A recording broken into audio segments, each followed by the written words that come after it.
Final ಆಗಿ ನಮ್ಮ ರಾಜ್ಮಾ ಕರಿ ಈ ರೀತಿಯಲ್ಲಿ ರೆಡಿಯಾಗಿದೆ. ಒಮ್ಮೆ ಟ್ರೈ ಮಾಡಿ, ತುಂಬ ಚೆನ್ನಾಗಿರುತ್ತೆ, ಮಾಡೋದು ಕೂಡ ತುಂಬ ಸುಲಭ. ನಮಸ್ತೆ ಎಲ್ಲರಿಗೂ, ಎಲ್ಲರನ್ನು ಸುಸಿಸ್ ಕಿಚನ್ಗೆ ಸ್ವಾಗತ ಮಾಡಿಕೊಂಡು ಇವತ್ತು ಅದ್ಭುತವಾದ ಅಡುಗೆ ಮಾಡ್ತಾ ಇದ್ದೀನಿ. ಬನ್ನಿ ಹೇಗೆ ಮಾಡೋದು ನೋಡೋಣ. ನಾನು ಮಾಡುವ ಅಡುಗೆಗಳು ನಿಮಗೆ ಇಷ್ಟ ಆಗ್ತಿದ್ರೆ ದಯಮಾಡಿ ಸಬ್ಸ್ಕ್ರೈಬ್ ಮಾಡಿಕೊಂಡು ಪಕ್ಕದಲ್ಲೇ ಇರುವ ಬೆಲ್ ಬಟನನ್ನು ಕ್ಲಿಕ್ ಮಾಡಿಕೊಂಡು ನಿಮ್ಮ ಫ್ರೆಂಡ್ಸ್ ಆ್ಯಂಡ್ ಫ್ಯಾಮಿಲಿಗೆ ಹೆಚ್ಚು ಹೆಚ್ಚು ಶೇರ್ ಮಾಡಿ, ನನ್ನ ಚಾನಲ್ಗೆ ಸಪೋರ್ಟ್ ಮಾಡಿ. ನಾವಿವತ್ತು ಸೂಪರ್ ಆದ ಒಂದು ರಾಜ್ಮಾ ಕರಿಯನ್ನು ಮಾಡ್ಕೊಳ್ಳೋಣ. ಗ್ರೇವಿ ತುಂಬ ಚೆನ್ನಾಗಾಗುತ್ತೆ. ನಾನು ಹಸಿ ರಾಜ್ಮಾ ಕಾಳಲ್ಲಿ ಮಾಡ್ಕೊಳ್ತಾ ಇದ್ದೀನಿ. ಆಲ್ರೆಡಿ ನೀಟಾಗಿ ತೊಳೆದು ಇಟ್ಕೊಂಡಿದ್ದೀನಿ. ಒಂದೆರಡು ವಿಷಲ್ ಮಾಡ್ಕೊಳ್ಳೋಣ.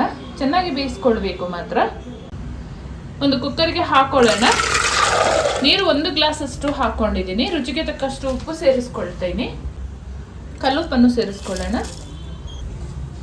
ಚೆನ್ನಾಗಿ ಮಿಕ್ಸ್ ಮಾಡಿಕೊಂಡು 2 ವಿಷಲ್ ಮಾಡ್ಕೊಳ್ತೀನಿ. ಹಸಿ ಕಾಳಲ್ಲ, 2 ವಿಷಲ್ ಆದರೆ ಚೆನ್ನಾಗಿ ಬೆಂದಿರುತ್ತೆ. ರಾಜ್ಮಾ ಗ್ರೇವಿಗೆ ಸ್ವಲ್ಪ ಟೊಮೆಟೊ ಮತ್ತು ಕೊತ್ತಂಬರಿ ಸೊಪ್ಪುದು ದಂಟು ಇರುತ್ತಲ್ಲ, ಅದನ್ನು ರುಬ್ಕೊಳ್ಳೋಣ. ಸೊಪ್ಪು ಹಾಕೊಳ್ಬಾರ್ದು, ಅದರ ದಂಟು ತುಂಬ ಚೆನ್ನಾಗಾಗುತ್ತೆ. 2 ಟೊಮೆಟೊನ ಜಾರಿಗೆ ಸೇರಿಸ್ಕೊಳ್ತಾ ಇದ್ದೀನಿ. ಹಾಗೆ ಒಂದು 2 ಚಮಚದಷ್ಟು ಬೇಯಿಸಿ ಇಟ್ಕೊಂಡ ರಾಜ್ಮಾ ಕಾಳನ್ನು ಸೇರಿಸ್ಕೊಳ್ತಾ ಇದ್ದೀನಿ. ತುಂಬ ಚೆನ್ನಾಗಾಗುತ್ತೆ. ಹಾಗೆ ಕೊತ್ತಂಬರಿ ಸೊಪ್ಪುದು ದಂಟು ಸೇರಿಸ್ಕೊಳ್ತಾ ಇದ್ದೀನಿ. ನೈಸಾಗಿ ಗ್ರೈಂಡ್ ಮಾಡ್ಕೊಳ್ಳೋಣ. ರಾಜ್ಮಾ ಗ್ರೇವಿ ಮಾಡಿಕೊಳ್ಳಲು ಒಂದು ಪಾತ್ರೆ ಬಿಸಿಗೆ ಇಟ್ಕೊಂಡು ಒಂದು 3 ಚಮಚದಷ್ಟು ತೆಂಗಿನೆಣ್ಣೆ ಸೇರಿಸ್ಕೊಳ್ತಾ ಇದ್ದೀನಿ. ಎಣ್ಣೆ ಸ್ವಲ್ಪ ಜಾಸ್ತಿನೇ ಬೇಕಾಗುತ್ತೆ. ಗರಂ ಮಸಾಲ ಸ್ವಲ್ಪ ಹಾಕೊಳ್ಳೋಣ. 2 ಏಲಕ್ಕಿ, ಚಕ್ಕೆ, ಲವಂಗ, ಪೆಪ್ಪರ್ ಕಾಳು, ಸೋಂಪು ಕಾಳು, 1 ಅನಾನಸು ಹೂವು, ಅರ್ಧ ಚಮಚದಷ್ಟು ಜೀರಿಗೆ, 2 ಪಲಾವೆಲೆನ ಸೇರಿಸ್ಕೊಳ್ಳೋಣ. 3 ಈರುಳ್ಳಿನ ಸಣ್ಣದಾಗಿ ಕಟ್ ಮಾಡಿ ಇಟ್ಕೊಂಡಿದ್ದೀನಿ. ಅದನ್ನು ಸೇರಿಸ್ಕೊಂಡು ಚೆನ್ನಾಗಿ ಫ್ರೈ ಮಾಡ್ಕೊಳ್ಬೇಕು, ಬ್ರೌನ್ ಕಲರ್ ಬರುವ ಹಾಗೆ.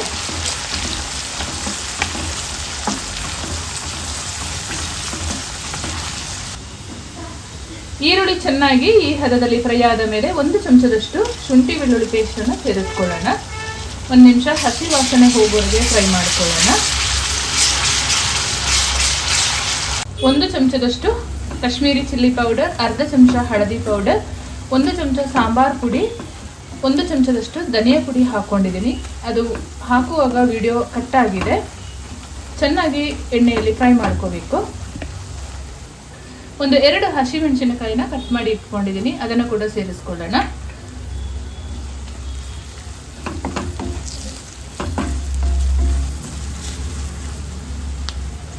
ಈ ಹದದಲ್ಲಿ 2 ನಿಮಿಷ ಫ್ರೈ ಮಾಡಿಕೊಂಡ್ರೆ ಸಾಕು.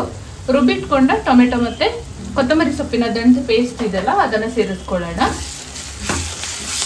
ನೀವು ಕಾಳು ರುಬ್ಬೋದಕ್ಕೆ ಹಾಕೊಳ್ಳಿಲ್ಲ ಅಂತ ಹೇಳಿದರೆ ಸ್ವಲ್ಪ ಕಲಸಿ ಕೂಡ ಹಾಕೊಳ್ಬೋದು ಕೈಯಲ್ಲೇನೆ, ಅದು ಕೂಡ ಚೆನ್ನಾಗಾಗುತ್ತೆ. ಮಸಾಲೆನ ಒಂದು 2 ನಿಮಿಷ ಮುಚ್ಚಿ ಬೇಯಿಸ್ಕೊಳ್ಳೋಣ. ಈ ಹದದಲ್ಲಿ ಮಸಾಲೆ ಫ್ರೈ ಆಗುವಾಗ ಕಾಳು ಬೇಯಿಸಿದ ನೀರಿರುತ್ತಲ್ಲ, ಅದನ್ನು ಸ್ವಲ್ಪ ಸೇರಿಸ್ಕೊಳ್ಳೋಣ.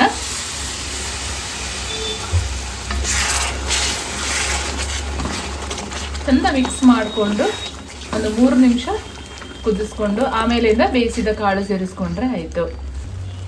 ರುಚಿಗೆ ತಕ್ಕಷ್ಟು ಉಪ್ಪನ್ನು ಸೇರಿಸ್ಕೊಳ್ಳೋಣ. ಉಪ್ಪು ನೋಡ್ಕೊಂಡು ಹಾಕೊಳ್ಳಿ. ನಾವು ಕಾಳು ಬೇಯಿಸ್ಕೊಳ್ಳುವಾಗ ಕೂಡ ಉಪ್ಪು ಸೇರಿಸ್ಕೊಂಡಿದ್ವಿ. ಚೆಂದ ಮಿಕ್ಸ್ ಮಾಡ್ಕೊಳ್ಳೋಣ.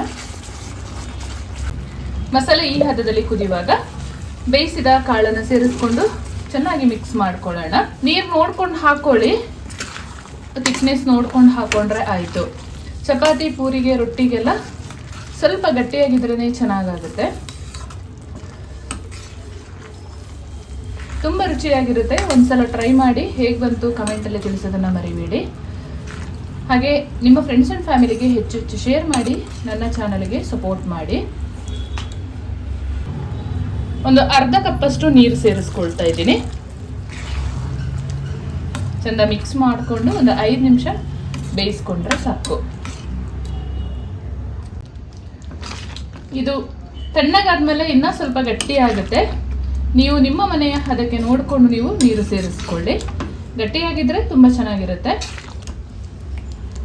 ಹುಳಿ ಬೇಕಾದರೆ ಒಂದು ಅರ್ಧ ಲೆಮನ್ ಜ್ಯೂಸನ್ನು ಆ್ಯಡ್ ಮಾಡ್ಕೊಳ್ಳಿ. ಫೈನಲ್ ಆಗಿ ನಮ್ಮ ರಾಜ್ಮಾ ಕರಿ ಈ ರೀತಿಯಲ್ಲಿ ರೆಡಿಯಾಗಿದೆ.